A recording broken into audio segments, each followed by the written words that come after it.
जय श्री कृष्ण। आप सभी को चैत्र मास के कृष्ण पक्ष की पाप मोचनी एकादशी की ढेरों शुभकामनाएं।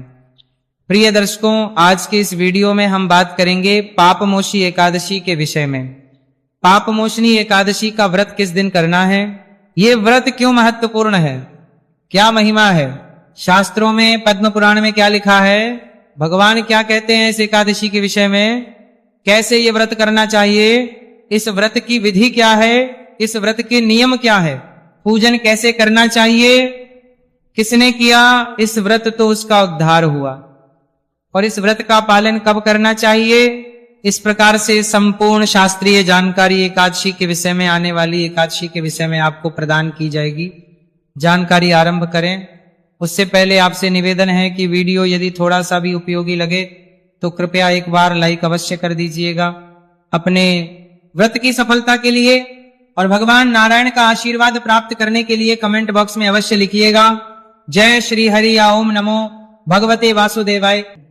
यदि आप सभी व्रत और त्योहारों की सही शास्त्रीय जानकारी पाते रहना चाहते हैं तो कृपया चैनल को सब्सक्राइब कीजिए और बेल आइकन को प्रेस कीजिए। जब आप सब्सक्राइब का बटन दबाएंगे तो वहां एक घंटी का निशान बना हुआ आएगा, उसको आएंगे तभी आपको हमारे सारे वीडियो प्राप्त होंगे, अन्यथा आपसे जानकारी छूट जाएगी। प्रिय दर्शकों, आइए अब जानकारी आरंभ करते हैं। बात करते हैं आने वाली एकादशी। प्रिय दर्शकों, यूं तो प्रत्येक एकादशी महत्वपूर्ण है, परंतु आने वाली जो एकादशी है ये चैत्र मास कृष्ण पक्ष की एकादशी, इसे पाप मोचनी एकादशी कहा जाता है। जैसा कि नाम से ही ज्ञात होता है, ये एकादशी पापों का मोचन करती है, पापों का नाश करती है, पापों से आपकी रक्षा करती है, पाप के कारण जो आपके साथ अनुचित हो सकता है उससे आपको बचाती है, इसीलिए ये पाप मोचनी कही जाती है। इसके विषय में बताते हुए भगवान श्री कृष्ण कहते हैं महाराज युधिष्ठिर से कि हे राजा, इसके विषय में चक्रवर्ती नरेश मानदाता के पूछने पर विश्वलोमस ने जो बताया था वो मैं तुम्हें सुनाता हूं। भगवान श्री कृष्ण कहते हैं कि एक बार की बात है कि जो मानदाता हैं, जो उस समय पर चक्रवर्ती नरेश थे, पूरी पृथ्वी पर उनका राज्य था, उन्होंने जस्यरोमस से पूछा कि भगवान, मैं लोगों के हित की इच्छा से ही सुनना चाहता हूं कि चैत्र मास के कृष्ण पक्ष की एकादशी का नाम क्या है और उसकी विधि है, उस पे कर्ण व्रत करने से क्या फल प्राप्त होता है और कैसे करना चाहिए। जब मानदाता ने कहा तो लोमश कहने लगे कि नरप्रश्रेष्ठ, ये मनुष्य के पापों का नाश करने वाली है, इसकी महिमा को जानने के लिए मैं एक वृतांत सुनाता हूं। वृतांत आता है कि पूर्व काल में एक स्थान था जिसका नाम था चैत्र रथ। वो एक बड़ा सुंदर वन था, वहां पर गान करते थे, अप्सराएं नृत्य करती थी। एक बार की बात है कि एक अप्सरा थी मंजू घोषा, उसका नाम था, उसने ऋषि मेधावी को तपस्या करते देखा। नौजवान ऋषि थे और ये जो मेधावी हुए हैं, प्रिय दर्शकों, ये ऋषि चवन के पुत्र हुए।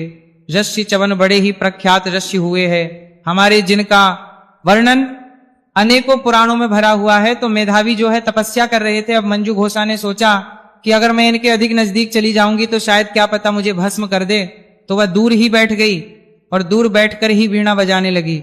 बड़ा ही मधुर संगीत उसने वीणा पर उत्पन्न किया और वह मधुर आवाज में मधुर गीत गाने लगी। मुनि श्रेष्ठ मेधावी जो है घूमते हुए उस और आगे जहां पर वो ये वीणा बजा रही थी और गा रही थी, क्योंकि उसकी जो वीणा बजाने की शैली थी और जो गाना था वो बड़ा ही आकर्षक था, तो वैसे खींचे चले आ रहे थे। एक प्रकार ऋषि पर पूर्ण रूप से काम प्रभाव कर गया, अर्थात कामदेव का प्रभाव हुआ। जब उन्होंने मंजू घोषा को देखा तो वो काम आसक्त हुए। ऋषि की ऐसी अवस्था देखकर अप्सरा ने उनका आलिंगन किया और इस प्रकार वो मुनि उस अप्सरा में ऐसे डूबे कि मुनि उचित जो कार्य है उन सबको ही वो भूल गए और उन सबका लोप हो गया और वो उस अप्सरा के साथ रमण करने लगे। और दिन ही नहीं वर्ष व्यतीत हो गए, उन्हें कोई सुधि नहीं आई। तब एक दिन उस अप्सरा ने कहा कि वश्यवर, अब मुझे जाना चाहिए। तब वश्य ने कहा कि देवी, जब तक सवेरे की संध्या ना हो जाए तब तक मेरे पास ही ठहरो। ये सुन के अप्सरा कहने लगे, विप्रवर, अब तक ना जाने कितनी संध्या चली गई, मुझ पर कृपा करके बीते हुए समय का विचार तो चाहिए कि वश्यवर, ये आप कह रहे हैं कि संध्या हो जाए शाम की, ये एक दिन नहीं ना, जाने कितनी संध्याएं ऐसी आई और चली गई, आप स्वयं एक बार गिनिए तो सही। तो अप्सरा की बात सुनकर मेधावी जो है वो आश्चर्यचकित हो उठे उस समय उन्होंने बीते समय का हिसाब लगाया तो उन्हें ज्ञात हुआ कि उस अप्सरा के साथ रमण करते हुए उन्हें 57 वर्ष व्यतीत हो गए। और जैसे ही उन्हें इसका एहसास हुआ, 57 वर्ष व्यतीत हो गए, उन्हें क्रोध आया और बोली, दुष्टी, तुम तो मेरी तपस्या का विनाश करने वाली हो। तुमने तो मेरी सारी तपस्या का विनाश ही कर दिया। मैंने इतने हजारों वर्षों में जो तप अर्जित किया था तुमने सब भ्रष्ट कर दिया। उन्होंने उस अप्सरा को श्राप दे दिया कि जाओ और जाकर पिशाचिनी हो जाओ। जब यस्सी ने कह दिया हो जाओ, तुरंत ही को प्राप्त हो गई। वह अभिलाप करने लगे यस्सी के सामने, यस्सीवर कृपया मुझे कोई उपाय बताएं, कृपया कोई मुझे उपाय बताएं। और यस्सी तो ऐसे होते हैं कि अगर कोई उनके शरण में आए तो उसकी सदा सहायता करते हैं। शिलोमष्ठ ने कहा कि ठीक है, तुमने जो किया है वो अपनी जगह है, परंतु तुम क्योंकि मेरी शरण में आई हो तो मैं तुम्हें उपाय बताता हूं कि योनि को जीते हुए जब तुम चैत्र मास के कृष्ण पक्ष की पाप मोचनी नामक एकादशी का व्रत करोगी और विधि विधान से पारण करोगी तो इस श्राप से मुक्त हो जाओगी। और जस्य वहां से तुरंत ही प्रस्थान कर गए और अपने पिता के आश्रम में पहुंचे। उनके पिता च्यवन थे। च्यवन ने जैसे ही देखा बोले, बेटा ये तुमने तो अपने सारे पुण्य का ही नाश कर लिया। तो वह मेधावी बोला, पिताजी मैंने अप्सरा के साथ रमण करने का पातक किया है, अब मुझे कोई ऐसा प्रायश्चित बताइए जिससे इसके पाप का नाश हो सके और मैं इस पाप से मुक्त हो सकूं। तब ऋषि च्यवन ने कृष्ण पक्ष में जो पाप मोचनी एकादशी होती है उसका व्रत करने का परामर्श जो है अपने पुत्र को दिया कि उससे सभी प्रकार के जो पाप है वो नष्ट हो जाते हैं। पिता का कथन सुन के जस्य मेधावी ने इस व्रत को किया था। व्रत के करने से और पारण करने से उनका यह पाप नष्ट हो गया और पुनः उन्हें दिव्य देह प्राप्त हो गई। उसी प्रकार से उनके कहने पर जब अप्सरा ने इसका व्रत किया तो इस एकादशी के व्रत प्रभाव से उसे उस श्राप से मुक्ति मिली और वह दिव्य देह धारण करके स्वर्ग को चली गई। तो भगवान कृष्ण कहते हैं कि राजा युधिष्ठिर, ये महत्व है, ये फल है इस एकादशी का। ये बड़े से बड़ा पापी भी मुक्ति प्राप्त कर लेता है, उद्धार को प्राप्त हो जाता है। अतः मनुष्य को इस एकादशी का व्रत अवश्य करना चाहिए। तो ये महिमा भगवान श्री कृष्ण ने इस एकादशी की बताइए। अब मैं बात करता हूं इसके नियम क्या है और कैसे आपको ये एकादशी का व्रत करना चाहिए, विधि क्या है। प्रिय दर्शकों, एकादशी व्रत त्रिदिवसीय अनुष्ठान होता है। इस एकादशी के जो नियम हैं वो व्रत के एक दिन पूर्व से आरंभ हो जाएंगे और पारण के साथ वह नियम समाप्त होंगे। व्रत के एक दिन पूर्व ही आप कुछ वस्तुओं का त्याग करना है, जैसे लहसुन प्याज आदि का त्याग कहा गया है। शहद का प्रयोग भी वर्जित कहा गया है। एकादशी में तीनों दिन व्रत के, एक दिन पहले व्रत वाले दिन और व्रत के नेक्स्ट डे अगले दिन जब आप पारण करते हैं, शहद का प्रयोग नहीं किया जाता है। कुछ लोग मदिरापान करते हैं, मांसाहार भी करते हैं, परंतु वो एकादशी का व्रत भी करते हैं। तो ऐसे लोगों को अवश्य ही एक दिन पूर्व इन सभी का त्याग कर देना चाहिए। ऐसा नहीं कि आज तो खूब खाए पिए और कल आप व्रत करें। व्रत के एक दिन पूर्व मसूर की दाल नहीं खानी, चने का शाक नहीं खाना और एक वक्त ही आहार लेना चाहिए, ऐसा नियम कहते हैं। शास्त्र कहते हैं रात्रि काल को अन्न ग्रहण नहीं करना चाहिए, दोपहर के बाद अन्न ग्रहण नहीं करना चाहिए। इस प्रकार से एक दिन पूर्व का समय व्यतीत होगा। रात्रि काल दंत धारण करके सोइए, क्योंकि एकादशी के दिन आपको टूथपेस्ट या मंजन का प्रयोग नहीं करना चाहिए। आजकल जो भी टूथपेस्ट या मंजन आ रहे हैं उन सभी में या तो नमक होता है या तो केमिकल होते हैं और दोनों ही आपके व्रत को खंडित करते हैं। तो यदि आपके पास व्रत वाला मंजन हो तो आप वह प्रयोग कर सकते हैं, अन्यथा आपको कोई और मंजन पेस्ट नहीं करनी है। एकादशी व्रत वाले दिन आपको सूर्योदय से पहले उठना चाहिए। उठने के बाद स्नान आदि कीजिए। स्नान आदि करके स्वच्छ वस्त्र धारण कीजिए। स्वच्छ वस्त्र के एकादशी के व्रत का पूजन करेंगे। आज की पूजा से पहले संकल्प किया जाएगा और फिर कथा सुनी जाएगी। तो आइए अब हम जान लेते हैं कि क्या सामग्री है जिसकी आवश्यकता इस एकादशी पर होगी आपको पूजा के लिए, और कैसे आपको पूजन आदि के कार्य करने चाहिए। पूजा की संपूर्ण विधि में अलग से रिकॉर्ड करूंगा, यहां संक्षेप में मैं आपको जानकारी दे देता हूं और उसके बाद फिर मैं आपको बताऊंगा कि इस एकादशी में खाना क्या है आहार क्या लेना है, कब खाना चाहिए। तो प्रिय दर्शकों, एकादशी वाले दिन स्नान आदि से निवृत्त जो भी आपका पूजा स्थल है वहां पर साफ सफाई आदि करके और एक चौकी स्थापित करेंगे। सामग्री एक बार आप नोट कर लीजिए क्या क्या आवश्यक रहेगी। भगवान नारायण का कोई भी स्वरूप आपके पास हो तो उनकी कोई प्रतिमा हो तो प्रतिमा लीजिए, प्रतिमा नहीं तस्वीर है तो तस्वीर लीजिएगा। उनको स्थापित करने के लिए एक चौकी की आवश्यकता होगी। चौकी पर बिछाने के लिए लाल या पीला वस्त्र लीजिएगा। भगवान के सामने घी का दीपक रखना है तो एक दिया लीजिएगा, उतनी ही मात्रा में घी चाहिएगा। रौली, मौली, पान, सुपारी, लौंग, इलायची, धूप, दीप, इत्र, जनेऊ, खुले फूल हो तो फूल ले लीजिए, माला मिल जाए तो माला ले लीजिएगा पंचामृत बनाने के लिए। कच्चा दूध, दही, घी, शक्कर और गंगाजल, ये चीजें आपको लेनी है। शहद का प्रयोग नहीं होगा, थोड़ी थोड़ी मात्रा में ये ली जाएंगी। ये सभी सामग्री आपने एकत्र कर लेनी है। एकत्र करके पूर्व दिशा की ओर मुख करके बैठ जाइए। जो भी आपका पूजा स्थल है वहां पे सारी सामग्री लेके एक लोटा लीजिएगा तांबे का। उसमें पहले थोड़ा सा गंगा जल भरिएगा, फिर शुद्ध जल भरिएगा और सबसे पहले उस स्थान का शुद्धिकरण करेंगे, फिर सामग्री का शुद्धिकरण साथ के साथ करेंगे, क्योंकि ये सामग्री आप तक आने से पहले न जाने कितने हाथों से होके निकली है, कौन किस अवस्था में था।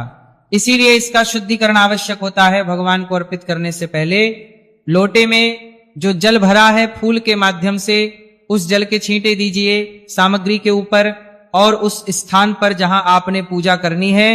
ओम अपवित्रा पवित्रो वा सर्वावस्थांगतोपि वा यह स्मरेत पुंडरीकाक्षम सबाह्याभ्यंतर शुचि। इस प्रकार जल छींटे देख के आपने शुद्धिकरण किया है और चौकी को बिछाइए। चौकी पर लाल या पीला जो वस्त्र है वहां बिछाइए। भगवान नारायण की स्थापना करेंगे। भगवान की तस्वीर या प्रतिमा जो आपके पास है वहां लेकर तरह को भगवान नारायण की स्थापना करेंगे। विराजमान कीजिए। उनके सामने दीपक रखिए। गीता दिया रख रहे हैं तो भगवान के सीधे हाथ की ओर रखिएगा। तेल का दिया रख रहे हैं तो उल्टे हाथ की ओर रखिएगा और उसके विपरीत दिशा में धूप विराजमान कीजिए। धूप स्थापित कीजिएगा। ध्यान दीजिएगा, दीपक को आसन अवश्य देना है तो आसन के रूप में पुष्प रख दीजिएगा। उसके ऊपर दीपक विराजमान कीजिएगा या थोड़े से गेहूं, बाजरा, जो भी आपके पास अनाज हो वह भी आसन रूप में दे सकते हैं। पुष्पोत्तम है, पुष्प रख दीजिएगा। भगवान नारायण को भी आसन दिया जाएगा, वो मैं अभी आपको आगे बताऊंगा कैसे देना है। इस प्रकार से आपने स्थापना कर लेनी है। स्थापना करने के बाद एक किसी छोटे पात्र में थोड़ा सा जल भरिए। गंगा जल युक्त जल जो आपने लोटे में भरा है उसी में से थोड़ा सा उसमें डाल लीजिए। ये आपके अपने के लिए और हाथ धोने के लिए है।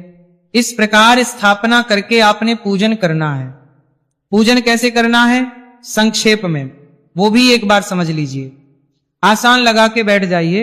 सबसे पहले जो मैंने दूसरे पात्र में जल भरवाया है थोड़ा सा हाथ धोने के लिए उसमें से 1 चम्मच जल सीधे हाथ पे लीजिए और हाथ धो लीजिए। हाथ धोने के बाद 3 बार आपने जल आजमनी करनी है।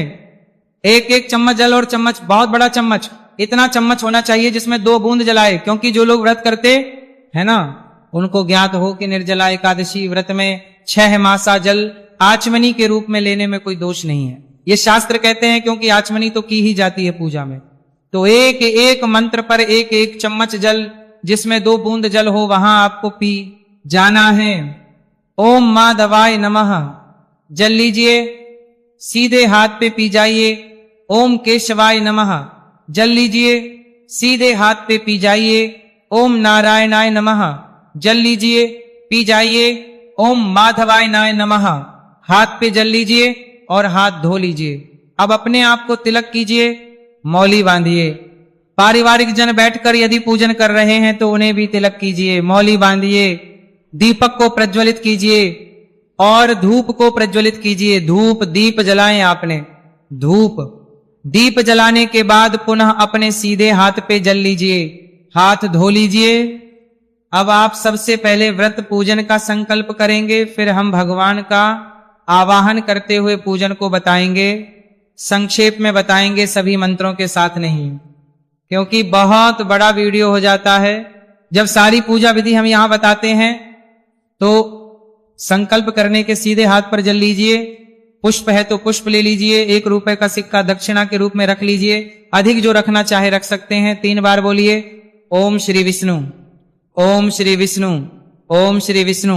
अपना नाम, अपना गोत्र, जिस स्थान पर बैठकर पूजन कर रहे हैं वहां का मकान, नंबर, क्षेत्र का नाम, शहर का नाम। चैत्र माह श्री कृष्ण पक्षी एकादशी, आयु आरोग्यता प्राप्त, संपत्ति प्राप्त, या अर्थात भगवान नारायण प्रसन्नार्थ एकादशी। बोलिए श्री विष्णु शरण।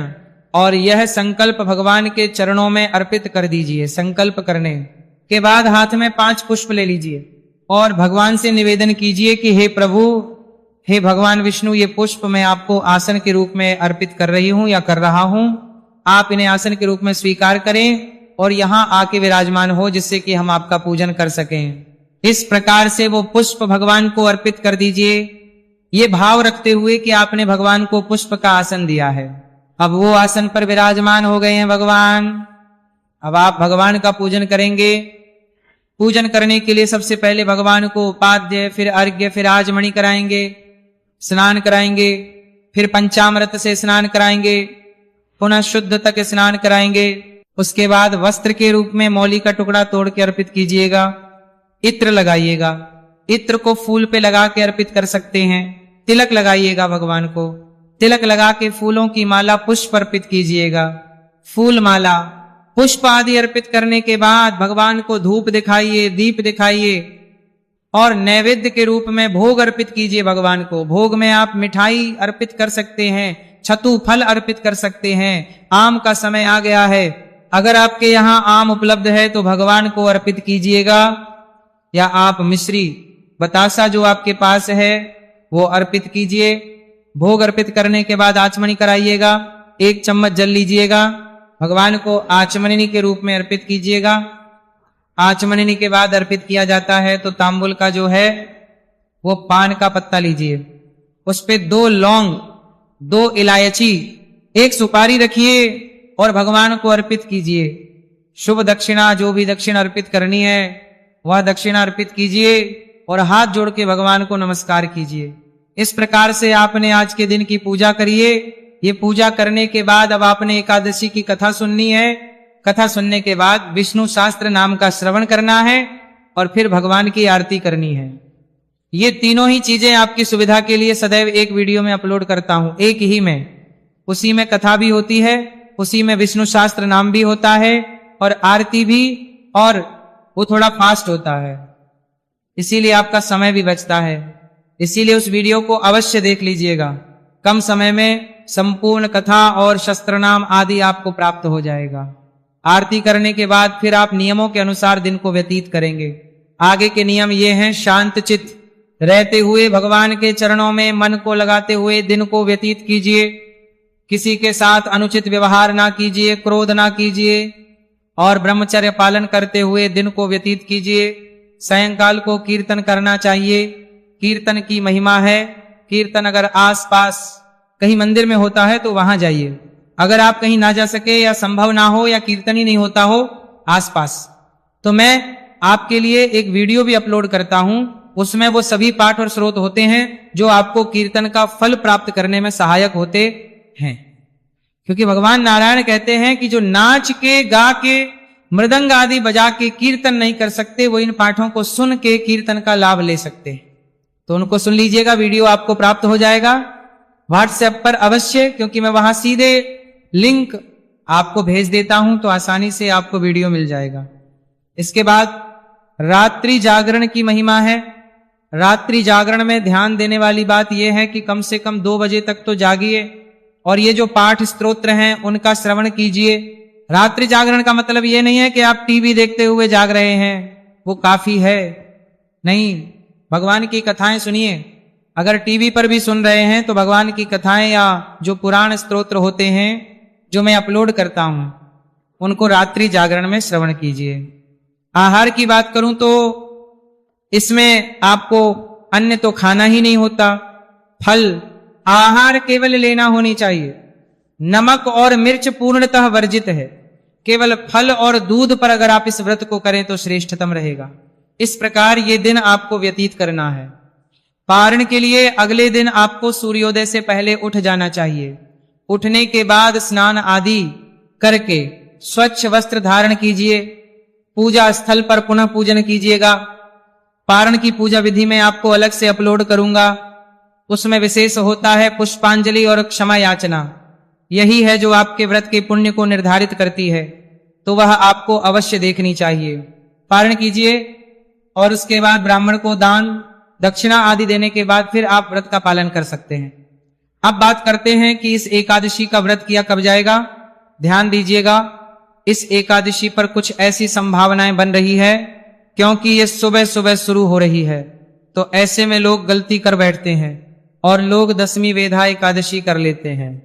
आप ये गलती भूल के भी ना कीजिएगा, क्योंकि अगर आपने दशमी वेधा एकादशी करी तो हमारे पुराने दर्शक जानते होंगे, शास्त्र कहते हैं कि वह व्यक्ति घोर नरक में जाता है। एकादशी तिथि की हो रही है 14 मार्च को सुबह 8:10 पर और 15 मार्च को सुबह 9:16 पर यह समाप्त हो जाएगी। ऐसे में 15 मार्च को सूर्य के मुख से एकादशी है। तिथिमान के अनुसार एकादशी 15 मार्च को मनाई जाएगी और द्वादशी युक्ता व्रत श्रेष्ठ व्रत भी इसी दिन होगा। 14 को श्रेष्ठ ही नहीं, अनुचित व्रत होगा अगर आपने किया तो, क्योंकि शास्त्र कहते हैं कि दशमी वेधा नहीं करना चाहिए।